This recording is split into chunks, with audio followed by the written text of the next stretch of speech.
Bueno, ya estamos con el ministro Ernesto Murro.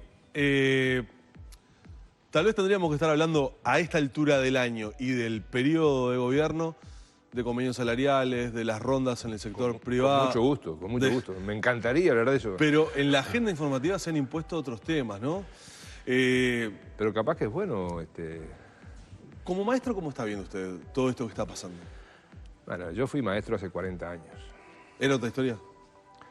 Era otra historia, pero además, digamos, a veces la gente me llama maestro, tengo muy buena relación con muy queridos alumnos con los cuales me sigo relacionando, pero creo que eso es parte de mi historia y de la historia del país. O sea, yo fui destituido en 1975, hace 40 años. Sí, sí. 40 años. Esa fue una destitución en serio. Esa es una dictadura en serio. Estas acusaciones ahora de abuso, por ejemplo, que se están haciendo ante la autoridad del Ministerio del Interior, ante la policía, es otra historia. Bueno, en primer lugar, nosotros no solamente respaldamos como gobierno lo que viene haciendo el ministro del Interior, sino que además personalmente. Y lo dijo claramente el ministro Bonomi. El Ministerio del Interior, cuando ha descubierto irregularidades o abusos, el propio ministerio ha hecho denuncias. No había margen hasta ahora lo que yo escucho son acusaciones verbales, pero no he visto pruebas de que se hayan cometido esas cosas, pero bueno, eso estará en manos de la justicia hay que respetarla. Nos guste o no nos guste lo que haga la justicia, hay que respetarla. ¿No hubo margen justamente para poder continuar o dilatar un poco más la negociación para poder, en este caso, el desalojo del Codicen, como ocurrió días antes? Los funcionarios habían ocupado días antes el Codicen, fue la policía, se negoció y se desalojó. ¿No había voluntad de quienes estaban ocupando para que eso sucediera? Yo creo que no, lamentablemente creo que no.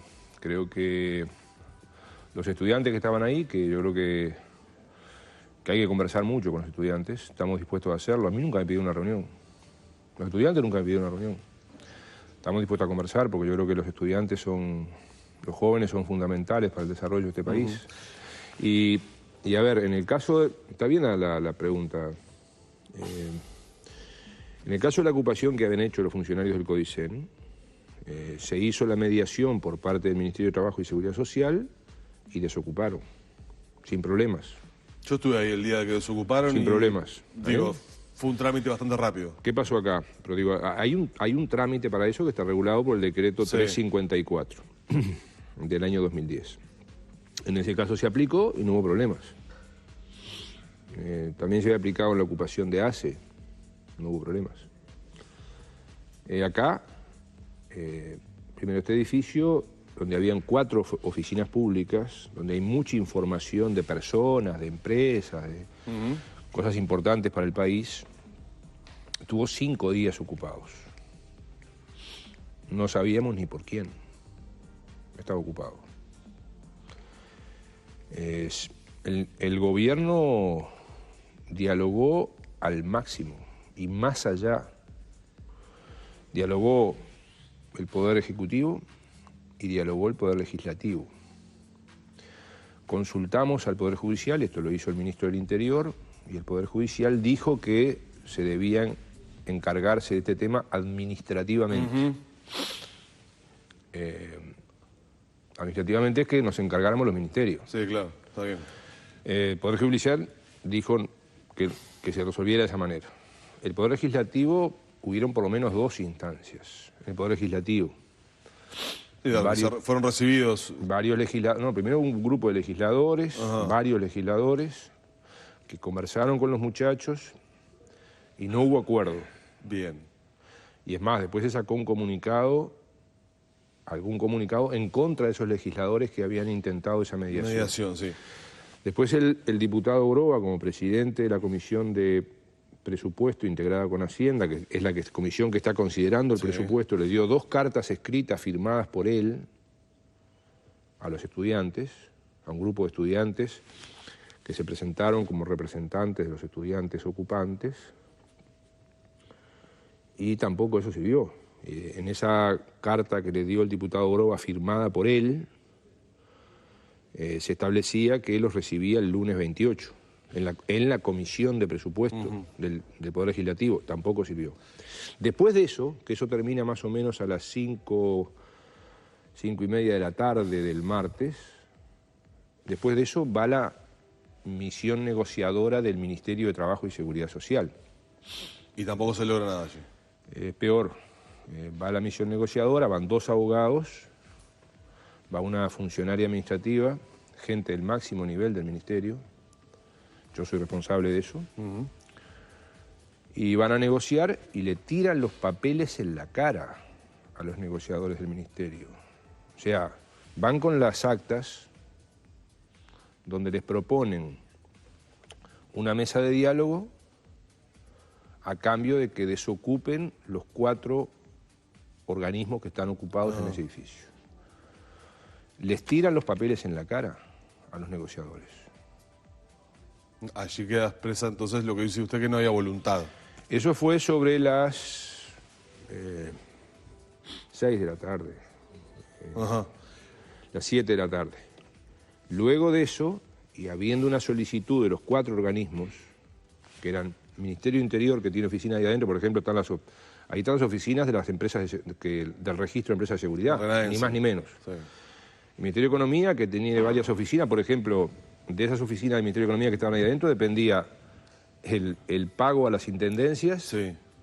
dependía la negociación de exportación con Venezuela, oficinas del Banco de Seguros, donde están los seguros de vida de la gente, además del CODICET. Los 4 organismos piden la libertad de acceso y el funcionamiento, y este edificio estuvo ocupado 5 días. Murro, permítame, porque a propósito de esto, me dice la producción ahora que en el móvil, viendo un poco la situación que se ha generado a partir de esto, está con algunos estudiantes que han participado, que han demandado al Poder Ejecutivo una mejora en el presupuesto y que han viabilizado algunos de estos reclamos. Cote, ¿estás por ahí vos? Ahí en el Liceo Zorrilla, creo.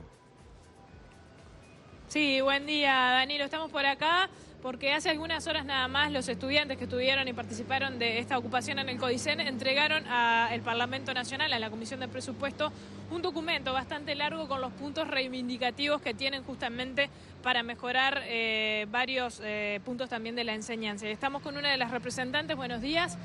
Bueno, entregaron este documento finalmente para volver a hablar de educación y de los puntos que ustedes de alguna manera querían plantear. ¿Qué dice este documento y qué es lo que ustedes piden? Bueno, este documento lo presentamos frente a la Comisión de Presupuesto, tuvimos unos 20 minutos para exponerlo, en el cual nuestras reivindicaciones son becas para estudiantes, para que ningún estudiante tenga que dejar de estudiar por tener que trabajar, un buen sistema de suplencias, un buen salario para los docentes, infraestructuras decentes. Si bien este liceo es uno de los que está mejor, hay muchos liceos que tienen muchas carencias, y una educación universal para todos, es decir, que haya material en braille, que hayan traductores para sordomudos, que hayan rampas en todos los liceos para que todos los compañeros puedan acceder. Respecto también al presupuesto, ¿ustedes piden aumento para los docentes? Sí, estamos pidiendo dentro del presupuesto también aumento para los docentes para que puedan dedicarse mejor a las clases que tienen que dar, porque nosotros creemos que si tenemos un profesor que está acá y tiene tiempo para estar acá y no tiene que correr a 3 liceos para poder comer, vamos a tener una mejor calidad de educación. ¿Por qué llegan al punto de la ocupación? El punto de la ocupación llega como una medida de lucha al darnos cuenta que los paros docentes ya no tenían la misma repercusión que antes, y creímos que era un momento decisivo porque se está planteando el presupuesto quinquenal y creemos que es ahora que se decidan las cosas. ¿No habían tenido alguna otra instancia previa que no sea la ocupación? Sí, en este liceo puntualmente cortamos de Boulevard España en 2 o 3 oportunidades, y también hubieron actividades, talleres, marchas. Es decir, la ocupación no se llegó de un día para el otro, fue un proceso. ¿Qué pasa con respecto a la desocupación? ¿Cómo se había negociado eso según ustedes? Ustedes advierten que había una negociación. Sí, en el caso del CODICEN nosotros teníamos un acuerdo con el Ministerio de Trabajo donde se decía que nosotros desocupábamos los pisos que no pertenecían al CODICEM y nos quedábamos ocupando los que sí pertenecían al CODICEM. ¿Y qué hora fue ese acuerdo y en qué marco? Ese acuerdo fue durante las primeras horas de la noche, como a las 8 de la noche empezó todo y nosotros accedimos a esa negociación. ¿Con quién fue con que hablaron? Con alguien del Ministerio de Trabajo que llamó y que hablamos todos en altavoz, de hecho, no me acuerdo el nombre, y negociamos eso. Y no creímos que se iba a llegar a lo que se llegó, que fue el uso de fuerza desmedida por parte de los policiales y ta. ¿Ustedes tenían entonces, dicen, un acuerdo y estaban dispuestos a cumplirlo? Sí, en mi caso yo estaba ya empezando con otros compañeros a desalojar 2 pisos que no correspondían al CODICEM. Yo personalmente estaba barriendo el hall del Libertador cuando empezó todo el disturbio. Y con respecto a lo que pasó cuando llegaron ese documento que advierten las autoridades. Lo que llegó fue una intimación del Ministerio de Trabajo, vino un representante de dicho ministerio, a lo que le dijimos vamos a esperar al abogado para poder firmarlo y leerlo como corresponde. El señor no quiso esperar. ¿Ustedes le rechazaron ese documento? No, le dijimos simplemente que esperara. El señor nos lo tiró por la cabeza, a lo cual lo tomamos y se lo devolvimos y el señor se fue. O sea que ahí no accedieron de alguna manera a esa negociación esperando por el abogado. No es que no accedimos, simplemente estábamos esperando 10, 15 minutos que era lo que llegaba el abogado. Hay otras denuncias que se hacen con respecto al abuso policial. A los estudiantes dentro del CODICEN, ¿hubo abuso policial o cómo se dieron los hechos según su versión? Personalmente, a mi caso no, pero tengo compañeros que afirman que sí, que dentro del edificio fueron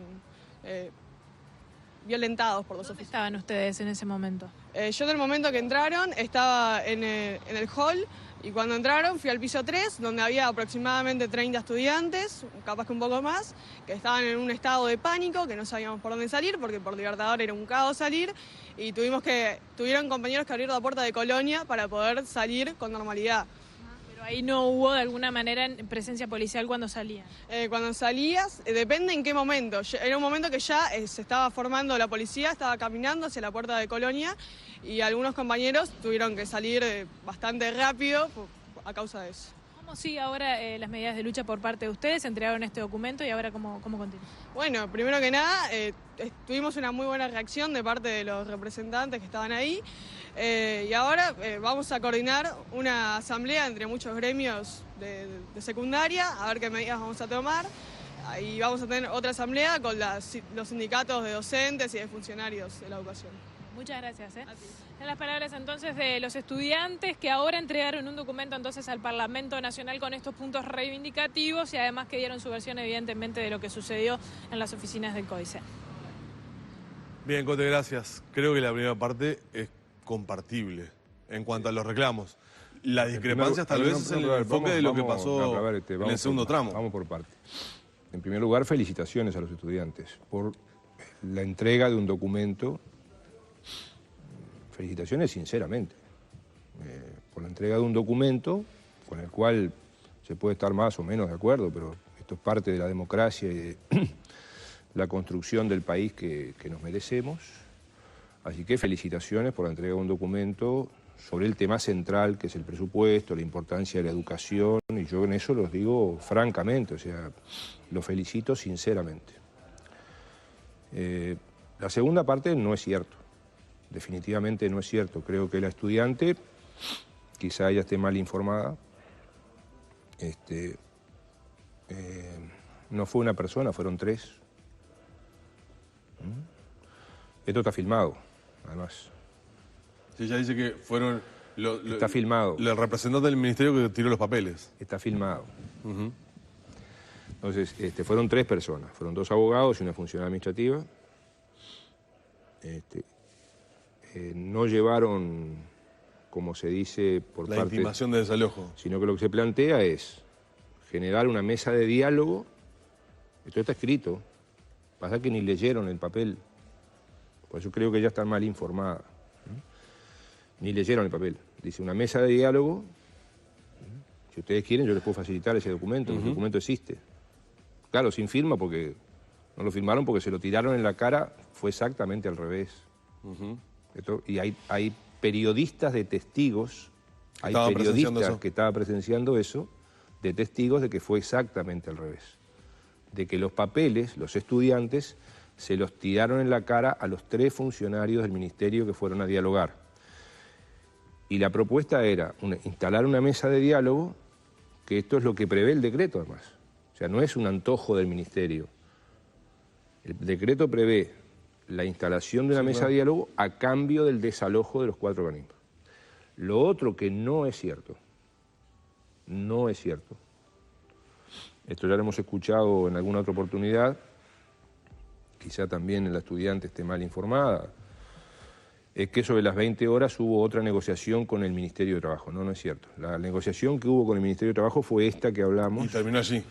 Que fue sobre las 18 horas del día martes, y cuando van estos 3 funcionarios del Ministerio, presentan las 4 actas, porque era un acta por cada organismo que había que hacer, porque eran 4 organismos ocupados, y tiran los papeles en la cara de los estudiantes, los ocupantes, no sé si los estudiantes, los ocupantes, le tiran en la cara los papeles a los funcionarios del Ministerio de Trabajo y Seguridad Social, y esa fue la única negociación. Después se ha dicho que, pero esa otra no existió, con el Ministerio de Trabajo no existió.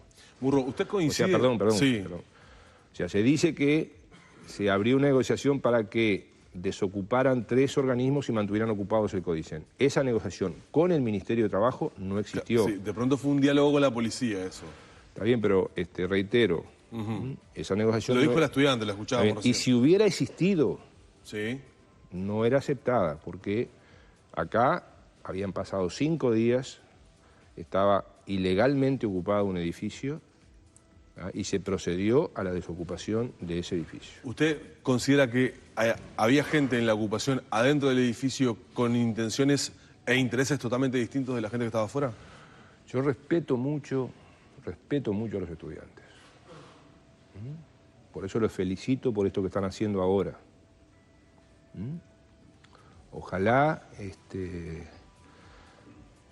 esto se hubiera resuelto de otra manera. Es lamentable lo que ha sucedido, como dijo el presidente de la República. ¿Los usaron a los estudiantes? Yo reitero, yo respeto mucho a los estudiantes. Estaremos siempre dispuestos a discutir y a analizar y a reunirnos con los estudiantes organizados y a conversar con ellos de todos los temas de la educación, nosotros y el gobierno. Ahora, creo que acá había otra gente y otros intereses. Y eso es malo para el país, y es malo para la educación, y es malo para los estudiantes. A mí escuchar a esta estudiante me da satisfacción, más allá de que haya dicho cosas que no son ciertas. Pero me da satisfacción porque yo creo que están reencarrilando el camino. O sea, discutir sobre la educación, que es lo que nos importa en el país. ¿Está bien? Hay otra gente que tiene otros intereses y que ya lo ha demostrado en otras circunstancias, que cada vez que aparece esa otra gente hay lío. Esa otra gente es una ley disciplinaria, concretamente, el SWAT. Hay gente yo no me gustaría hablar de organizaciones, porque yo no sé si hay a veces un sindicato o algunos dirigentes. Entonces, pero a ver, usted planteaba al principio una cosa muy interesante, que a mí me interesaría mucho, yo creo que esto más o menos está, pero me interesaría mucho hablar de otros temas, porque si nosotros fuéramos un gobierno de derecha, que no somos, ni vamos a ser, a mí me gustaría seguir hablando de esto. Yo le quiero preguntar por otros temas. ¿Me entiende? Porque a mí me gustaría seguir, porque a ver, ¿qué pasa? Los grandes temas del país no se están discutiendo. No, por eso se le está quitando espacio.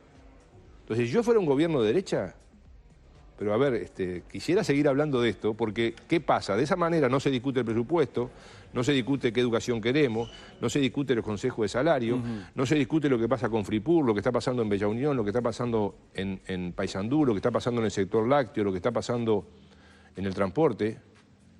Y esas cosas están pasando e involucran a cientos de miles de personas, para bien o para mal o para más o menos, y estas cosas que están pasando están quitando el espacio, no solamente en los medios de comunicación, Sí, le está quitando tiempo a las autoridades que tienen que estar ocupados en esto y no y a los en otras dirigentes, cosas. y a los dirigentes sindicales. Por ejemplo, sí, A ver, sí. a mí hay dirigentes sindicales que me llaman, dice, escúchame, yo quiero hablar del presupuesto en serio, de lo que está pasando con el presupuesto. Quiero hablar del Consejo de Salario, de lo que está pasando en el Consejo de Salario. Quiero hablar de lo que está pasando con la fuente de trabajo, de lo que está pasando con la fuente de trabajo.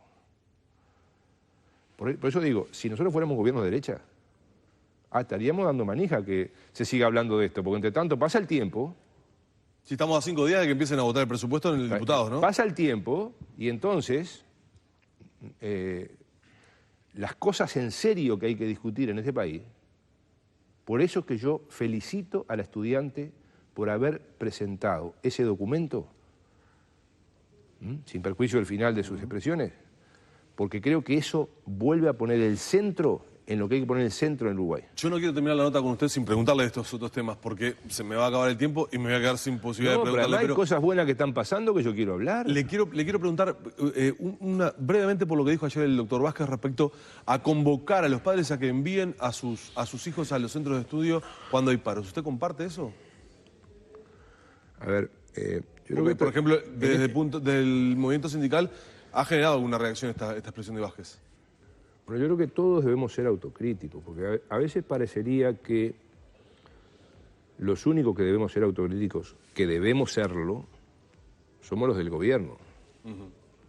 Y está bien que los del gobierno seamos autocríticos de los errores que cometemos. Ahora, no solo, ¿no? Porque, por ejemplo, a mí me preocupa mucho lo que está pasando en algunos lugares. Porque si un gremio, cualquiera sea, de trabajadores o de empresarios, decide una medida y sus afiliados no la acatan, para mí ese es un problema para el país, no solo para el gremio, sea de trabajadores o de empresarios, cualquiera de los dos. Y eso está empezando a pasar, y a mí me preocupa eso. Me preocupa como ciudadano democrático de este país, no como gobernante, como ciudadano de este país, como persona que quiere fortalecer los gremios de empresarios y los gremios de trabajadores y los gremios de jubilados y los gremios de usuarios. Y a mí me preocupa, por ejemplo, en estos días ha salido una situación interna de los maestros de Montevideo complicada. Esto de que la mayoría de los profesores no estén acatando los paros resueltos por la dirección del sindicato de profesores de Montevideo. Eso me preocupa. Ayer Zapuente dijo que el 70% de los profesores van a clase. Claro, pero a mí me preocupa que... ¿Se está malgastando, que se los está gremios debilitando la herramienta? Me preocupa que los gremios pierdan representatividad y que pierdan credibilidad. Eso me preocupa, como ciudadano democrático de este país. No solamente como hombre de izquierda, sino como ciudadano democrático de este país, me preocupa. Y me parece que debemos volver a poner el centro en los grandes temas que tenemos que discutir. Claro. Por ejemplo, ¿cuántos segundos de televisión tuvo el premio que Uruguay acaba de recibir de Naciones Unidas por la inclusión digital? Y muy poco seguramente a la luz de todo esto. O sea, es un premio que le entrega la Organización Mundial de Naciones Unidas al gobierno uruguayo, al Uruguay, no a Tabaré Vázquez, al Uruguay. Sí. Lo recibe Tabaré Vázquez, al Uruguay, por lo que hemos hecho con las ceibalitas para los niños y adolescentes, por lo que hemos hecho con la fibra óptica que ha hecho Antel, por lo que estamos iniciando estos días con las tablets para los jubilados. Te habrá visto igual que yo aquella que tiraron en las redes sociales que aparecía un jubilado con una tablet cortando cebolla para desprestigiar el tema de las tablets. ¿Qué se le dice hoy a los 25.000 jubilados que se anotaron en pocos días para recibir su tablet? ¿Qué se le dice, por ejemplo, el otro día me decía el peluquero que me corta el pelo a mí, la alegría de su madre en Durazno cuando recibió la tablet después de hacer un curso? O los cursos que se están haciendo hoy en 11 ciudades del país para que los jubilados reciban las tablets y que Uruguay reciba ese premio. ¿Qué se dice de esto que, por ejemplo, estamos lanzando en estas horas de la cultura del trabajo para el desarrollo, para mejorar la calidad del trabajo, además de seguir mejorando las condiciones de trabajo y los salarios, que hay que seguir mejorando los salarios y las condiciones de trabajo? Y hacemos un excelente acto con representación de las principales cámaras empresariales del Uruguay, los principales dirigentes del PICNT del Uruguay. El viernes hacemos un acto en la UTU, la semana que viene el BPS organiza 100, 150 charlas donde los abuelos les cuentan a los nietos cómo trabajaban. Aquello que dijo Vázquez en el discurso de la cultura del trabajo. Que es una necesidad nacional porque si no cambiamos esas cosas, a Uruguay se le acotan las posibilidades de desarrollo. Bueno, vio que al final Murro, de parte de esa ayuda a memoria, lo pudo introducir en la charla. No solamente hablamos del desalojo del Codicen. Y permítame terminar de nuevo felicitando a los jóvenes. Bien. ¿Sabe cuántos jóvenes se anotaron para las 700 becas de Yo Estudio y Trabajo en 10 días? ¿Cuántos fueron? Jóvenes de 16 a 20 años. Sí. Se anotaron en 10 días 22.000 jóvenes. Y porque es un programa muy bueno, además. No. Y porque los jóvenes en este país quieren hacer cosas buenas, en su gran mayoría. Por eso reitero de nuevo la felicitación al estudiante que habló por haber presentado un documento sobre las cosas importantes que hay que discutir. Gracias por haber venido y seguramente tendremos oportunidad de hablar de otros temas, no solamente de la coyuntura. Claro, ahí a veces hay un problema, porque a veces hay gente que dice que uno aparece mucho en la televisión y a veces hay gente que dice que uno tiene que aparecer más para explicar estas cosas. No siga hablando porque me va a hacer preguntarle cosas que vamos a seguir alargando la charla. ¿Sabe por qué? Usted sabe lo que le digo, a lo que me refiero. No, pero pregunto, yo no tengo problema. O sea, el tema es que tenemos que tener espacios para poder conversar tranquilamente. Sí, por eso yo les agradezco muy especialmente a ustedes, a toda la producción de Arriba Gente, que nos permitan conversar tranquilamente estas cosas. Esto es lo que necesita el Uruguay. No los gritos para la tribuna, los discursos para quedar bien en televisión y después por abajo hacer otra cosa. Entonces ya lo agendamos para la próxima. Gracias, Murro. Gracias a ustedes. Muy bien. Humberto, seguís por allí.